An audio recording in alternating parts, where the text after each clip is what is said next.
Hello, welcome to Humanized Families. Today we are talking about victims as oppressors and how that contributes to the breakdown of family infrastructure. This story is directly from my life. That's my ex-spouse with the woman he's been dating since 2011-2012. Though if you ask them, they'll probably tell you it started since 2015. Anyway, let's get talking. My name is Ufumal Debala, a registered social worker. This initiative hosted by Reese Community Foundation, an organization I co-founded with him. I am the executive director. We begin the conversation today by centering ourselves, hoping that we can do this in a good way. It's a difficult conversation. We always have a choice about how we treat one another, and we have a choice to do so in a way that honor our best self. Yes, I want to talk about difficult issues that need to be talked about because secrecy does not facilitate moving through this. This is a case study that looks at how victims become oppressors, but do so in a unique way where they markedly affect their family infrastructure. This is why I want to encourage you to use this medium as a reminder that we need to engage with our humanity, to come to this space hoping to be better, to open ourselves up for new ways of doing, to support and help one another. But also, towards the end of this presentation, I will be issuing a call out to enable us come together to engage in social intervention activities such as support groups and sharing circles so that we can collectively and individually support one another to grow, to achieve our potential. In a family meeting which was called as a result of the distress expressed by my 17-year-old that he witnessed his dad and Gladys Moen in our home. Now, you would have thought Gladys Moen, given that she's a mom of 3 kids who are of similar age group as mine, would respect my home. But that's not how she plays it. As you would come to find, she's been coming in and out of my home for years, usually when I'm not in town. When Owen was confronted with this, his response was he wanted out of the marriage. He wanted to be able to carry on his life. So yes, it was a shock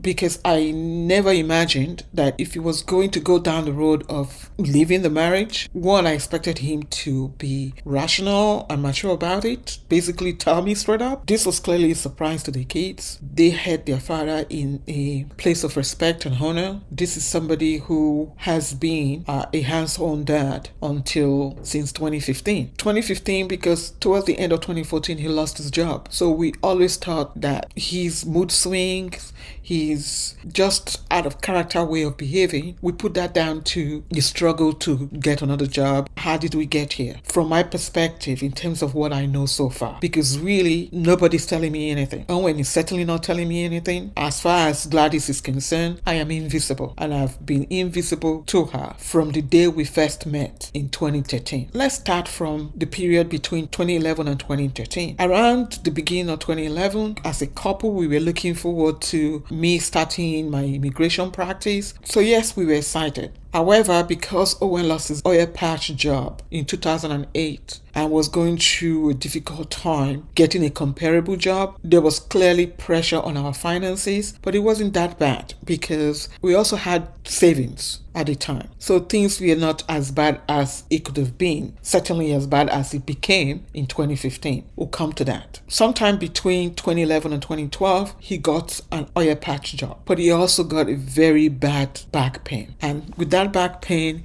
we found ourselves, certainly I find myself rushing because we don't have any support. We are first generation immigrants, apart from our church members.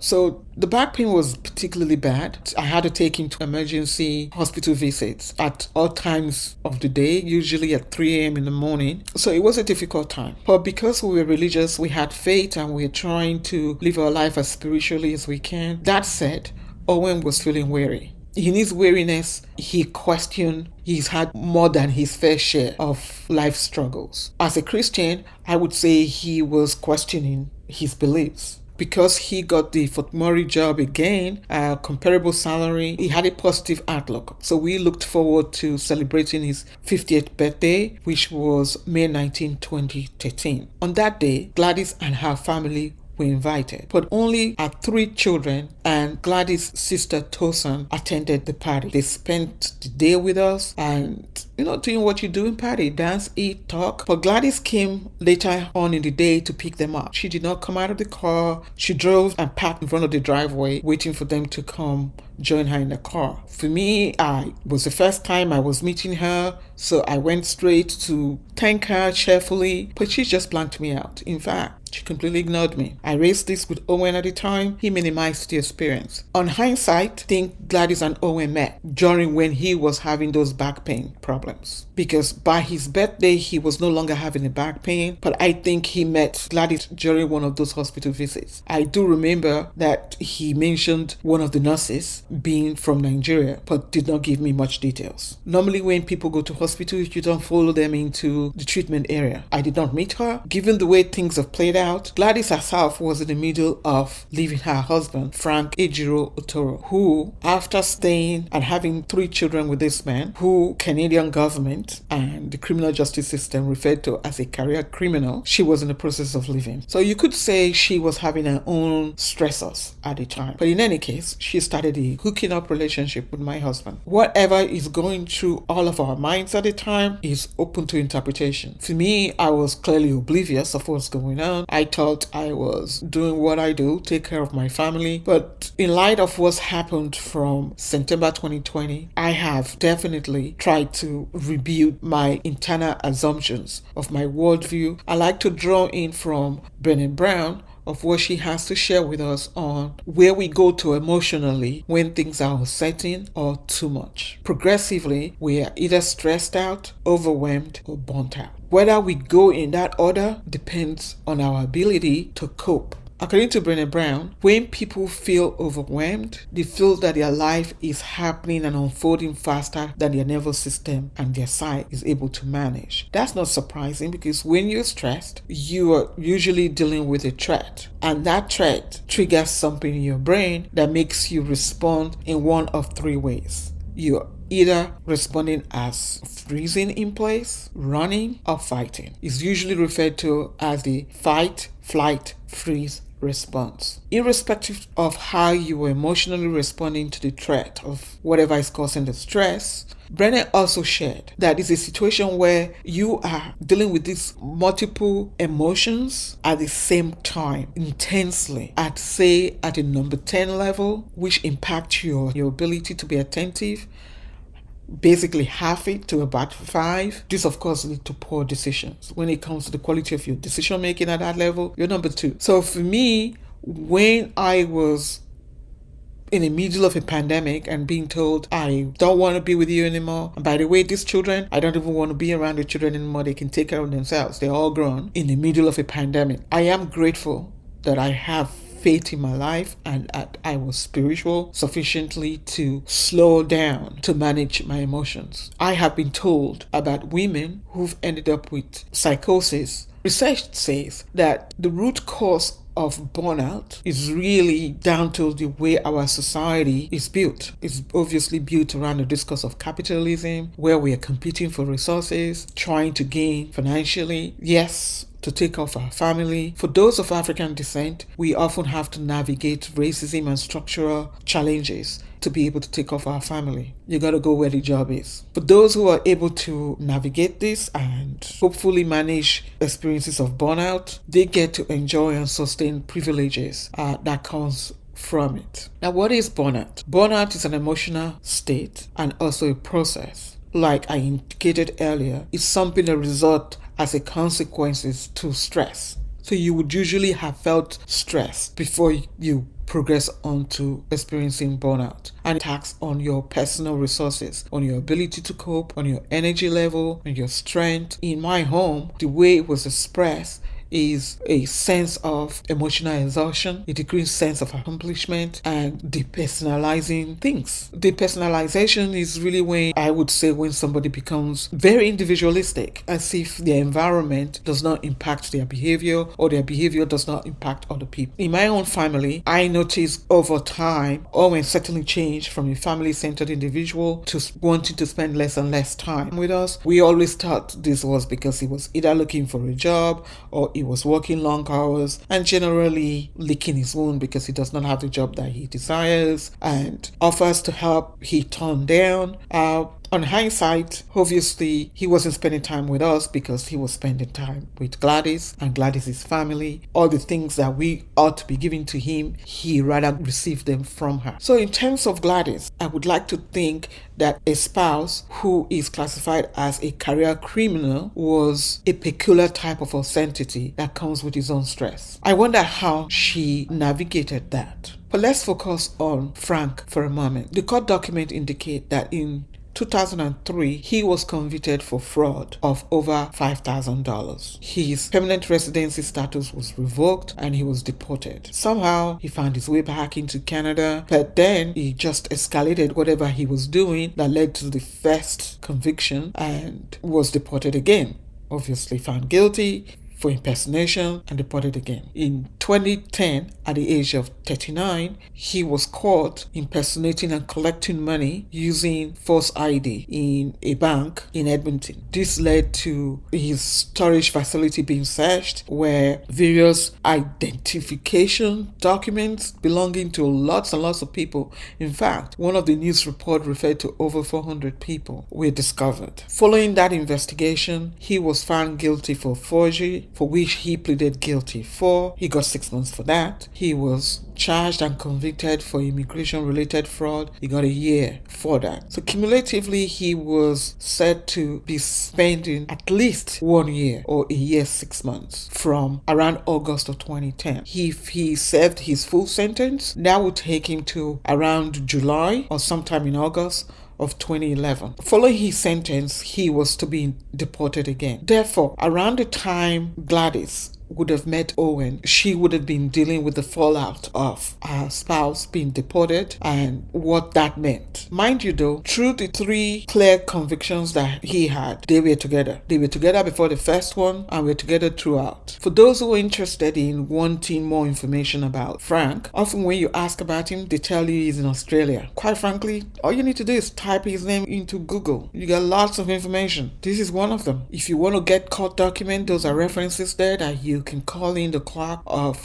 Calgary Provincial Court and you will get court documents sent to you for a fee. If you are Gladys or if you know Gladys, how did you think Gladys Moen responded to the criminality of her now ex, Frank Otoroh? In my mind, she probably reacted the way this young lady in this picture, who was married to Gerard Colton, did. In the CBC documentary on how Gerard Colton defrauded those who bought into his cryptocurrency business, she said she did not know. So one response would be for Gladys to say, oh, I don't know. He was just doing his thing and we were just these separate people living in the house and he was just the thief and I was just doing my thing. That's one explanation. Except though, Gladys met and married Frank before his first conviction.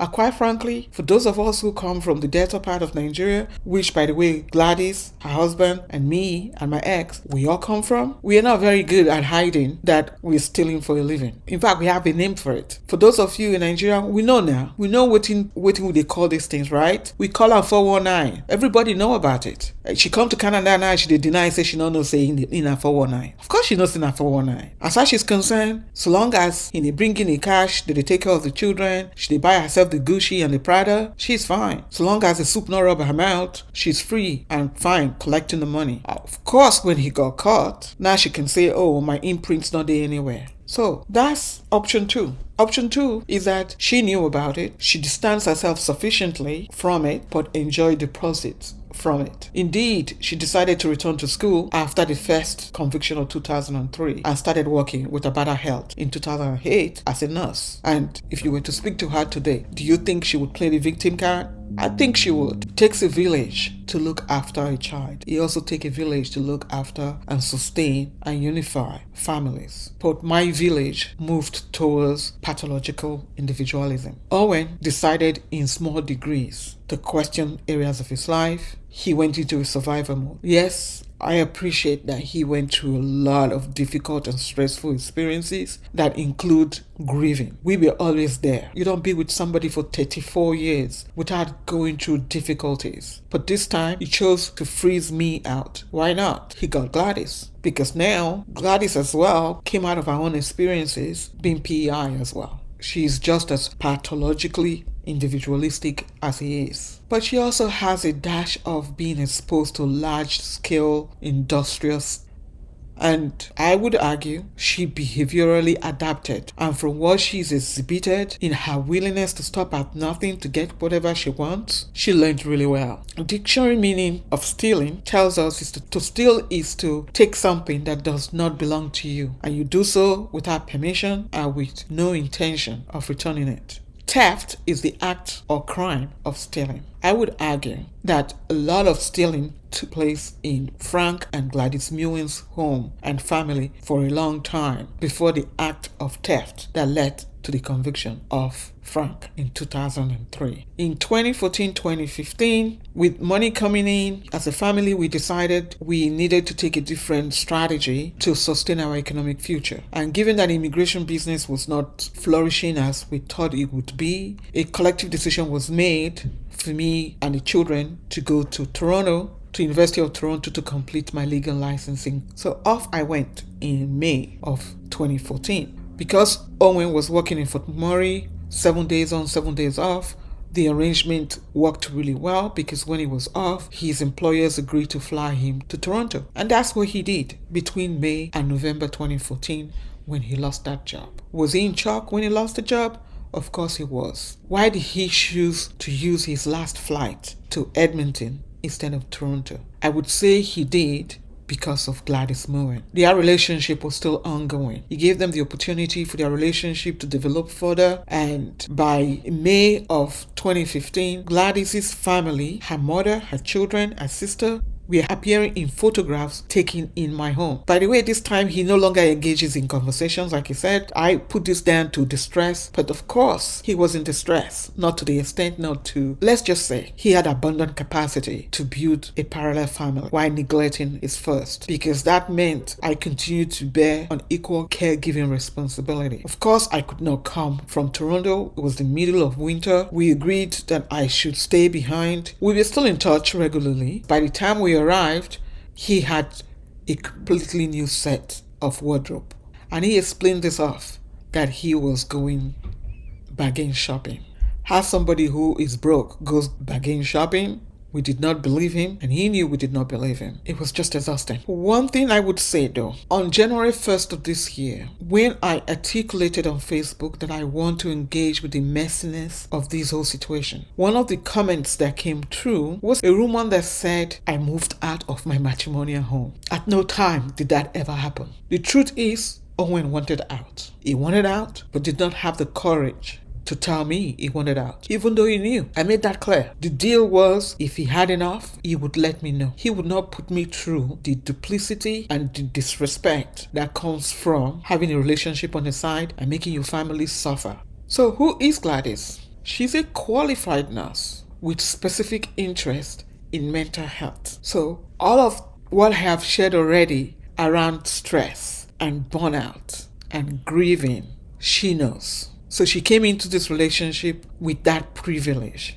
She had that knowledge, and she used it to good effect. But the question though is why one black family and their extended family members, i.e. Gladys's sister, who was a divorcee, Tosin, Gladys's brother, Ejiro, who is married, and their mom, why, knowing what they know about the black experience, would deliberately, and with her own nursing knowledge, deliberately set out to dismantle another family, and to do so in a way where they took advantage of the distress going on in that family, and in so doing places our four boys in a position where they disrespect their dad, and in doing so they lose an important support as they transition into adulthood. This is lateral violence in action.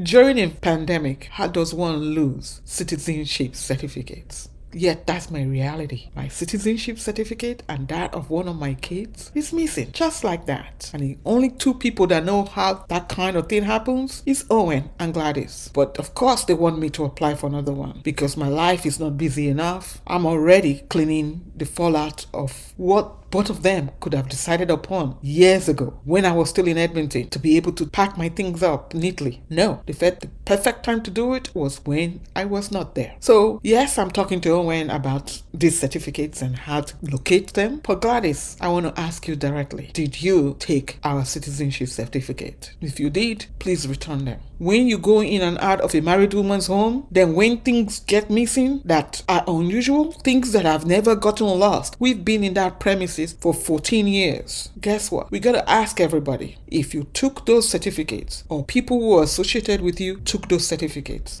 Please search your things and return them. Again, I like to repeat, it takes a village. I might just be the only one talking about my own experience here, but I know there are lots of women and other families out there for whom this is a routine experience. Therefore, it's really apt to describe when something happened to one person and nobody do anything, one day it will be you. This is so common within the African community that we need to do something about it. If you don't want to be in a relationship anymore, be mature about it. Don't do it in such a way when you are breaking the other person down bit by bit. First, they came for the communist, and I did not speak out because I am not a communist. Then they came for the socialist, and I did not speak out because I am not a socialist. Then they came for the trade unionist, and I did not speak out because I am not a trade unionist. Then they came for the Jews, and I did not speak out because I was not a Jew. Then they came for me, and there was no one left to speak out for me. My experience is not unique. Families need support. Being able to provide timely support will stop people, would at least prevent people from progressing from stress to overwhelm and burnt out. We need to figure out a way to preserve families. This is a community problem. My loss is your loss. It's a community loss. Patriarchy and violence. If you have time, I would encourage you to read Mariam Abba's book. This is what she has to share of standing in solidarity with other women. This is a letter she wrote a married gentleman who was asking her out. You are chasing after a woman who has remained the same despite the intense ravages of suffering. The existence of your wife and children complicates the situation. I cannot lightly bring myself between you and your family. You think the problem of polygamy is a simple one. Those who are involved in it know the constraints, the lies, the injustices that weigh down their conscience in return for the ephemeral joy of change. Indeed, the lies, the injustices. What I have mentioned in this video so far is that I did know of Gladys's existence in 2016. That's when I discovered they were going out. It's tough. You never know what to do until you find yourself in a situation. So for those who are currently experiencing burnout that may be interested in tips on how to deal with it, the tips research tells us is not self-care, is to be surrounded in a bubble of love, of those who care for you and your well-being and you care for theirs. But because of predators like Gladys Moen, I encourage you to recognize your symptoms, then prioritize to attend to your personal needs through trusted friends. Engage in mindful play where you have no agenda, you're just relaxing, and stop living in the abstract. Take concrete steps. Communicate your feelings and be specific. As a community and individually, the struggle to recover our lost humanity cannot be meaningful when we are engaged in perpetuating dehumanization. Those who are committed to standing against injustice and oppression must work towards restoring humanity, not becoming oppressors of one another. Living by the love ethic, according to Hook, is a useful signpost on this journey back to our individual and collective humanity. So yes, a lot of us go around and say we've been oppressed, and indeed we have been, but we need to stop spreading misery. We need to engage with the process of healing and stop being victims who become oppressors. That's an intentional step, intentional journey that I've been engaged in. For me, forgiveness is to release myself of the hurt, because quite frankly, it hurt me once and me holding on to it is just aggravating the pain. I direct my energy instead to service, to make sure it does not happen to other people. Or if it does happen, they have the strength to navigate it without ending up with a mental health challenge. So yes, I've just shared my own case study with you from my own story and narrative. My name, Ufoma, means peace. Peace is the absence of fear, the presence of justice. In solidarity, I would like to share with you the references that informed this video essay. Please take the time to subscribe, follow us, register, and indicate your expression of interest to join our peer support group. If you want to email me, you can do so too. Until next time, in solidarity. Thank you. Bye now.